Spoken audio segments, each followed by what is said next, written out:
Entérate con Leslie, una portal web de información, entrevistas y transmisiones en vivo. Síguenos a través de nuestras redes sociales, Facebook, YouTube, Twitter, Instagram y ahora todas nuestras entrevistas también por podcast. No te lo pierdas, www.enterateconleslie.com.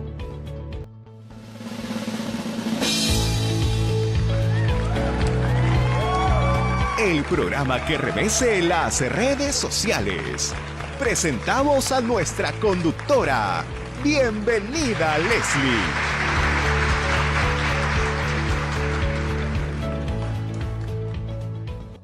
¿Cómo estás? Les saluda Leslie Yata Ramírez en la dirección de la portal web Entérate con Leslie.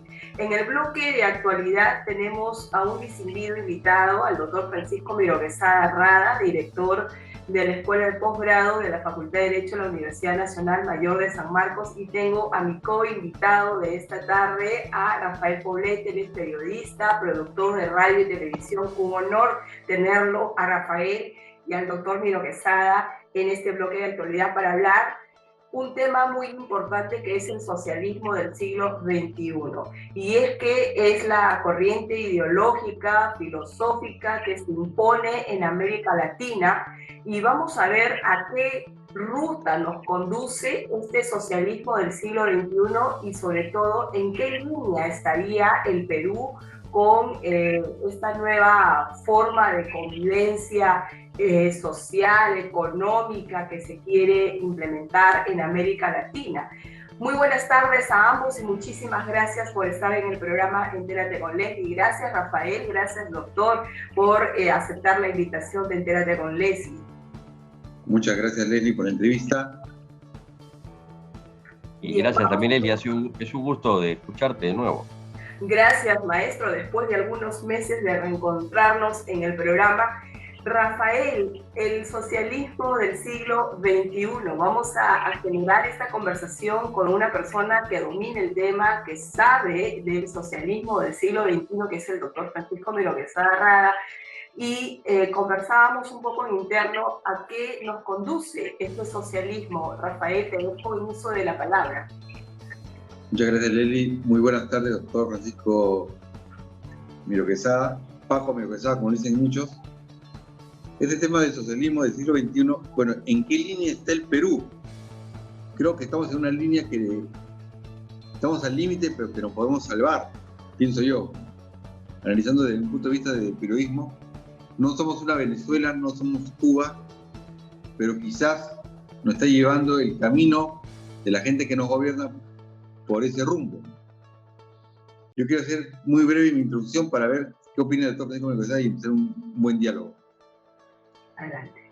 Sí, evidentemente no somos Venezuela y tampoco somos Cuba, por una razón muy sencilla, de que este gobierno que, bueno, se junta, por así decir, a los socialismos del siglo XXI, aunque dudo ya ahora qué cosa es, ¿no? La verdad de las cosas, no tiene el apoyo popular que sí tuvo Hugo Chávez. El socialismo del siglo XXI surge precisamente un poquito antes del siglo XXI. Chávez tuvo un gran apoyo popular, debido precisamente a la corrupción política que había en Venezuela.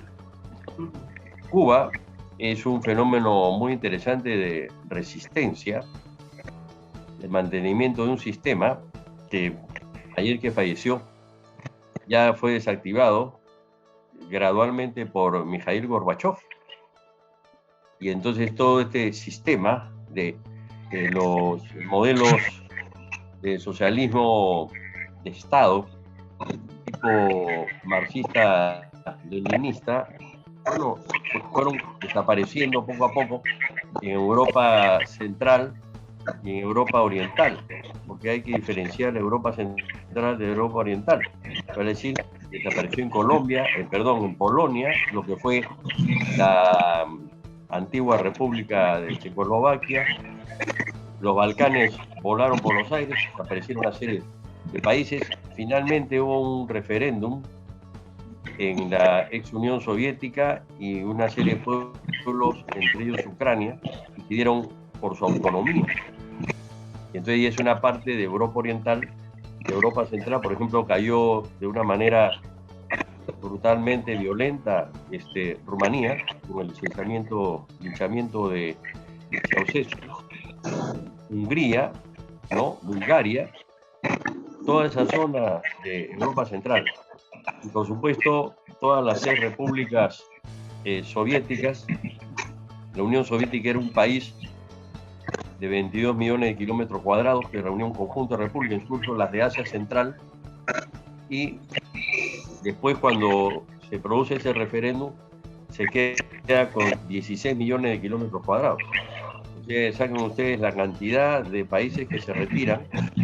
Algunos asumen un modelo democrático, otros mantienen estructuras autoritarias debido a la tradición autoritaria.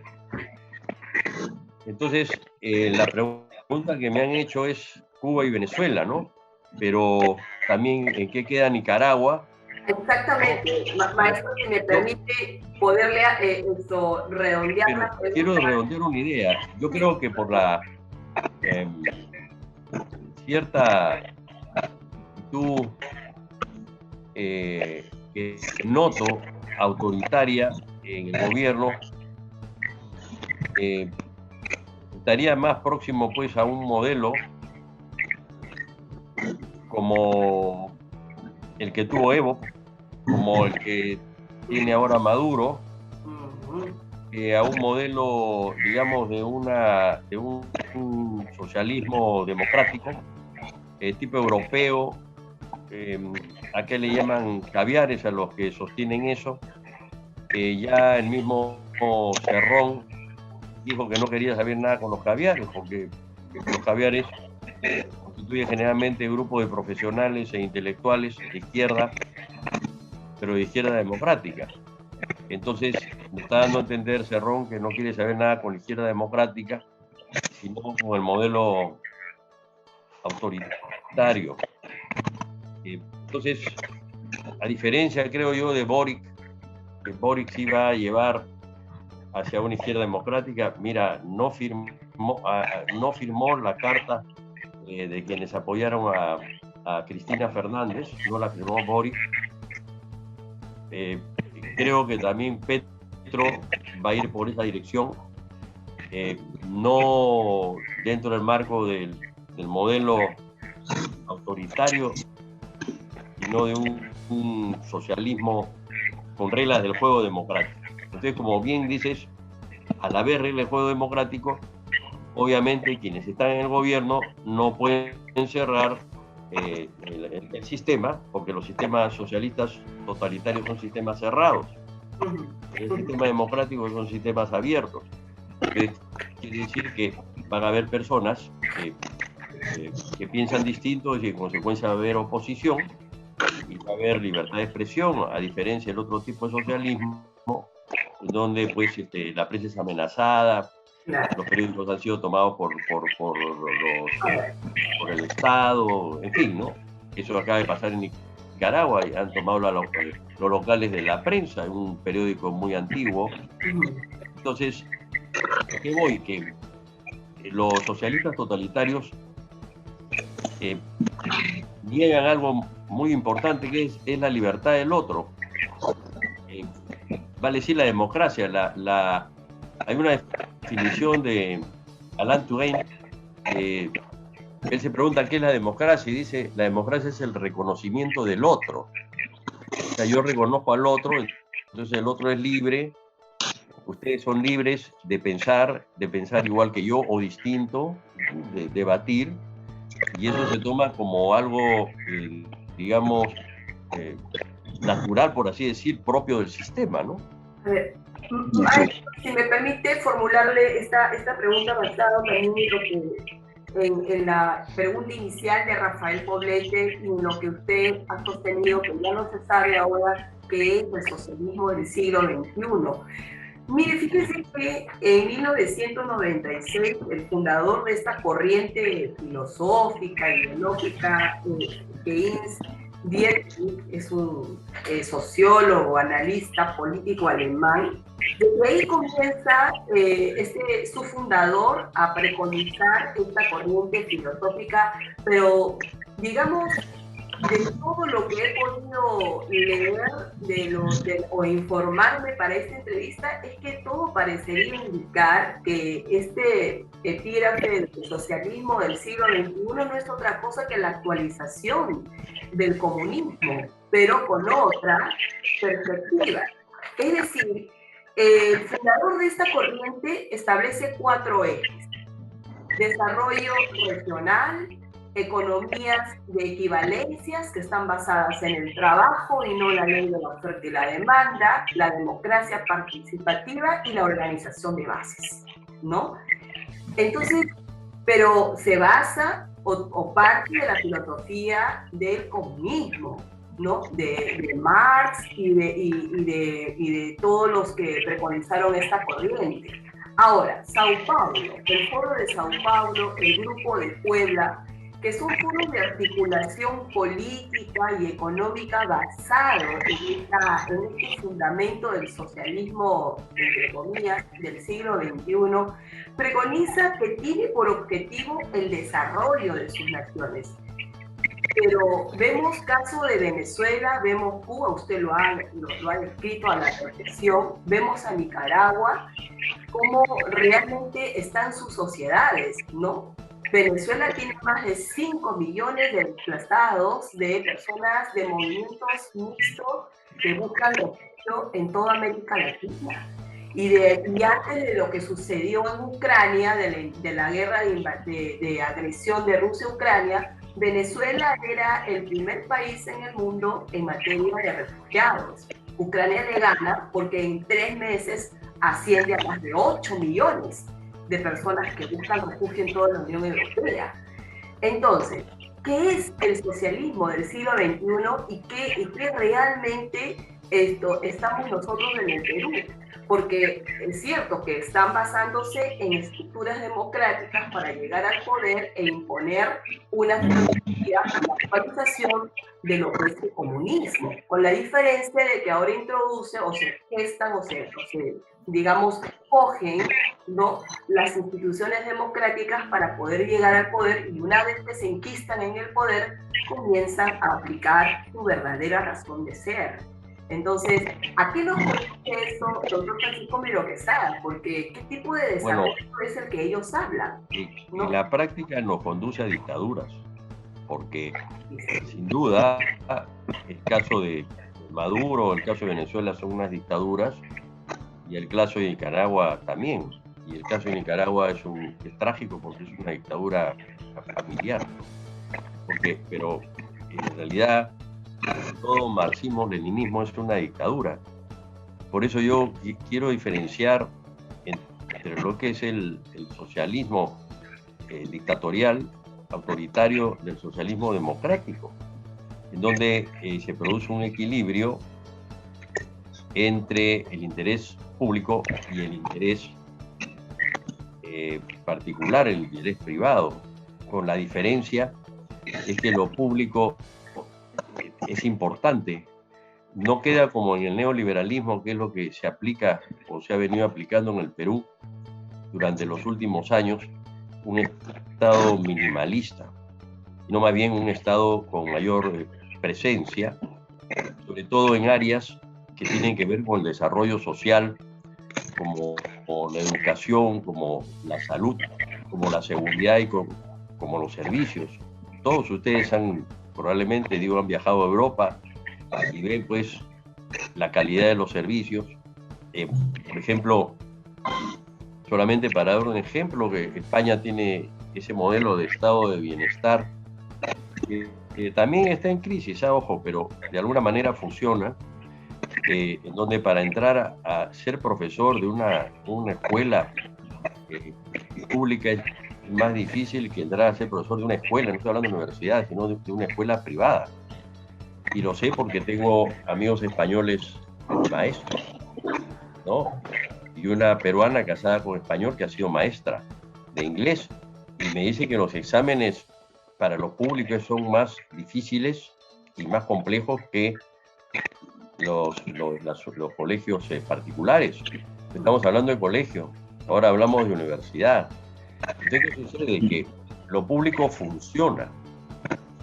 O sea, el Estado funciona con una relativa autonomía. No es un Estado al servicio, por ejemplo, de una plutocracia, como pasa con el Estado neoliberal, en donde son grupos de poder económico que ponen el Estado a su servicio.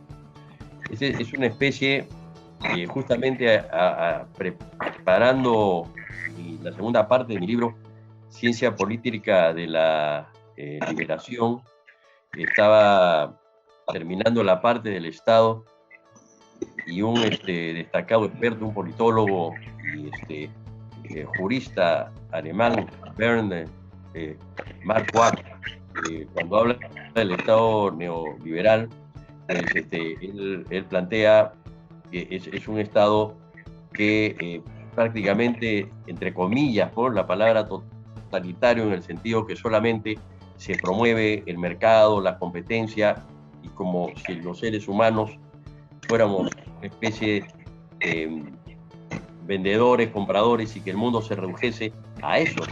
Entonces, claro, lo que yo estoy planteando es un Estado humanista y democrático, que es fundamental porque es un Estado centrado en el ser humano, en cuanto que el hombre es un fin en sí mismo y no un medio o un instrumento al servicio de otros, ¿no? Y democrático, ¿por qué? Porque tiene que ser totalmente libre. Pero ¿qué sucede?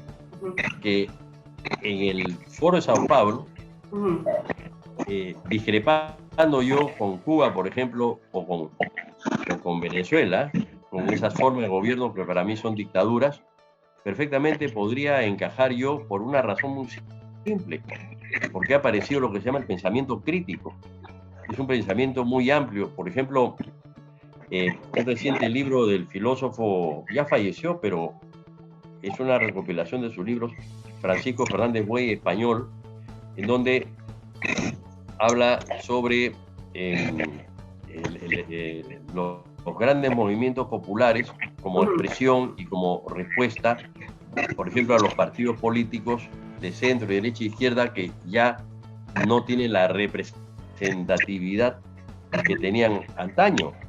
Entonces, él considera que la izquierda de alguna manera ha fracasado en sus proyectos de construir el socialismo por esa vía, y no encuentra una salida, sino solamente una respuesta a través de los movimientos populares, que es muy distinto al movimiento de los indignados, porque nos podemos indignar por la corrupción, salir a protestar contra la corrupción.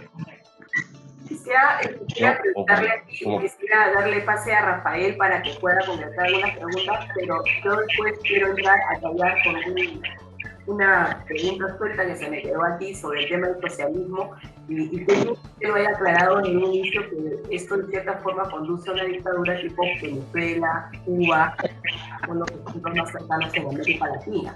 Yo creo que Colombia pueda pasar por ahí con Gustavo Petro, todavía no lo digo, pero al menos América Latina pareciera que está tomada por esta corriente filosófica, ¿no? Dentro del socialismo, del mal llamado para mí, sinceramente, el socialismo del siglo XXI, ¿no? Rafael Poblete. Muy bien, escuchando a Francisco Miguel Quesada, he apuntado, he hecho algunos apuntes. Me gustó y voy a usar lo que él llama el pensamiento crítico a esto. Socialismo del siglo XXI es el nuevo nombre muy bonito que se le puede llamar comunismo para mí. En otras palabras. Porque hablando, comunismo es el socialismo totalitario, como dice el señor Miguel Quesada, que lleva al autoritarismo y así mismo lleva hacia una dictadura. Hablando en mediano, largo o corto plazo. O sea, es la negación de la libertad y la democracia. Se atenta contra la prensa, se atenta contra el individuo y sus derechos fundamentales, que puede pasar en un momento. También hay un tema que se atenta contra la propiedad. Ya tú no sabes qué es dueño ni de su casa, ni de su terreno, ni del lugar donde vive. que creo que es lo que está pasando en el Perú de a poco, ¿no? Hay un ataque constante a la prensa, que el señor Miro Quesada no lo va a negar, también está sucediendo, cuando dice el presidente que la prensa es la culpable de todos los males que suceden en el país. O sea, no se ve lo bueno, sino todos los temas de corrupción no más ve la prensa, pero no ve lo bueno que hace el gobierno. Bueno, si nos indican qué informar y qué no informar, mejor nos dedicamos a hacer prensa oficialista. Esto es lo que pasa. Hay otros temas más que también se atentan cuando se quiere obstruir a la justicia en los temas de investigaciones, en los temas de corrupción. Estos temas de comunismo tienen mucha corrupción. Y la corrupción no es solamente del Perú. Si vemos los modelos de gobierno de varios países, Argentina, Venezuela, Brasil, Nicaragua, hasta Cuba, todos también tienen un grado de corrupción, mayor o menor, pero estamos ahí. Si tuvieras un termómetro de la corrupción, no sé quién reventaría la bolita de mercurio de arriba, pues estamos todos iguales. Parece que fuera la misma pandemia que arrasa toda la región, que es el modelo que quieren copiar. Pero ¿por qué les copian? ¿Qué les conviene y qué no les conviene de esos modelos? Y ahí la pregunta que quiero dejar es esta. Doctor Miro Quesada. Leslie, Sí. hay una, yo coincido con Poblete, pero hay dos cosas que quiero decir. Primero, que la corrupción es aideológica. O sea, hay corrupto de derecha con corrupto de izquierda. Eso lo hemos visto. Es una actitud del ser humano frente a los valores.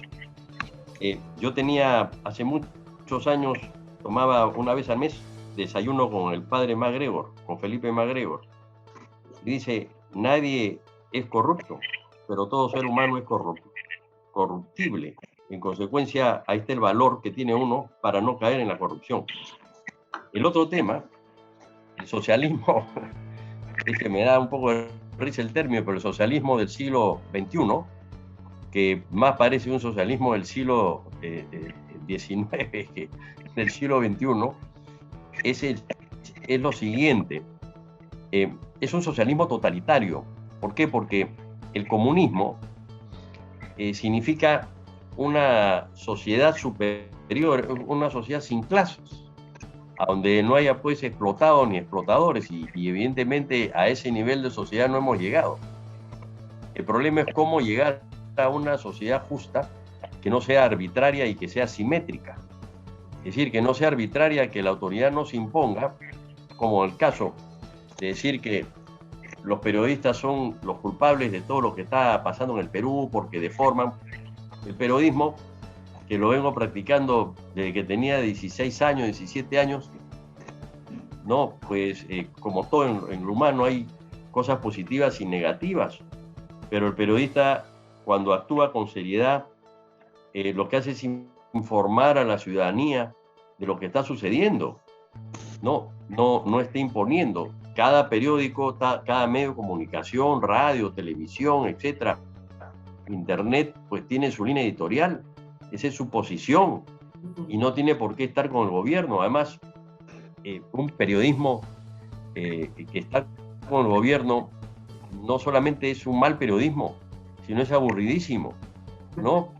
Y precisamente lo que se trata del buen periodismo es el periodismo crítico, ya que hablamos de pensamiento crítico, el pensamiento crítico, en donde pues también se puede reconocer algunos aspectos favorables de lo que hace un gobierno, no importa cuál sea la línea ideológica de quienes están en el gobierno, si es que los resultados son importantes y que la ciudadanía aprecia esos resultados. Pero frente a eso también hay toda una visión ideológica. ¿Por qué, por ejemplo, hay un 24% que apoya a Castillo?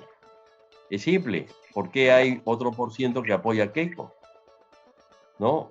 Porque siempre hay un sector que asume una ideología, cree en esa ideología y considera pues que el sistema es malo. Lo que pasa es esto. que cuando no funciona adecuadamente la economía, en el sentido que no llega a todos, arrastra a los demás. Entonces dicen, no, también la democracia. Y ahí está el problema. Ahí está el problema. No es la democracia, pues precisamente. Lo que hay que salvar es la democracia. ¿Pero cómo? Profundizando la democracia. Que haya más democracia. Por ejemplo, este alemán habla de democracia participativa. Claro, de acuerdo, ¿cómo no? ¿Por qué no va a haber referéndums, revocatorias y todo? Pero ojo, también hay democracia representativa. Y entonces el pueblo tiene derecho a elegir a sus autoridades, ¿no?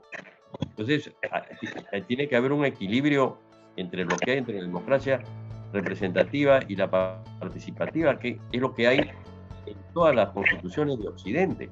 Yo estoy escribiendo un artículo, tengo el borrador, te voy a dar una primicia, todavía no sale el artículo, va a salir, que se llama Humala y el derecho a la insurgencia. Y Humala no insurgió. No. Humala se levantó contra un gobierno legítimo, que fue elegido por el pueblo. Eso es sedición, eso es un delito. Entonces, no es un insurgente. San Martín fue un insurgente, ese sí, porque se rebeló contra una dictadura, ¿no? Y en el movimiento de los Cuatro Suyos, quienes iniciamos ese movimiento y participamos del Foro Democrático, también insurgimos contra la dictadura de Fujimori. Así es. ¿Por qué? Porque había una dictadura, había una concentración del poder. Claro, es como es ahora. Veamos a Putin. Putin es un dictador, tiene todo el poder concentrado, pero mantiene ciertos espacios de democracia, un poco una relativa oposición. Ahora con la guerra es menos, se ha endurecido, ¿no? Se ha endurecido, está persiguiendo a una periodista, que es una periodista rusa muy treja, que pues se opone al gobierno de Putin, y además como ciudadano, ¿por qué no me voy a oponer? ¿Quién es el presidente de la República? ¿Un rey para que le amarren los zapatos? Hasta el mismo rey Juan Carlos se amarró los zapatos en una reunión. No, un presidente de la República es un ciudadano como nosotros, el cual tiene que cumplir una función pública y en consecuencia tiene que estar fiscalizado por el pueblo. Bien. ¿Y quiénes son los principales fiscalizadores? Los que están en los medios de comunicación. Así es. ¿Acaso nos dan órdenes? Nos dan el tiempo, le pido solamente unos 10 segundos como reflexión final, 10 segundos, doctor, porque nos dan el tiempo sobre este tema tan interesante, sobre el socialismo del siglo XXI. Entonces, solamente contéstenos esta pregunta: ¿en qué línea está el Perú con esta corriente ideológica? ¿Se quiere implementar este mal llamado socialismo del siglo XXI? Porque tiene todas las características. Bueno, el momento en que están firmando la carta para apoyar a Cristina, evidentemente no cabe la menor duda que está yendo en esa dirección. Quiere ir en esa dirección, pero no puede. No Rafael, puede. Sí, 10 segundos, nos vamos. Muchas gracias. Y aludiendo al pensamiento crítico del señor Francisco Miro Quesada, bien, lo habló muy bien. A veces los antisistema o los antis, cuando aparecen como caudillos políticos, son los que agradan al público, y el público y la gente a veces no saben ni por quién elegir. Se dejan llevar por esa ilusión del caudillo del momento y eligen mal y se arrepienten de lo que pasa. Pero aludiendo también a lo que dijo de la insurgencia y la sedición, el insurgente San Martín, sedición lo que hizo Humala. ¿Quién es el presidente? No es el rey tampoco. Como dijo un director de cine, Michael Murray, yo recuerdo siempre esa frase: ¿quién es Bush? Porque te haga mucho Bush.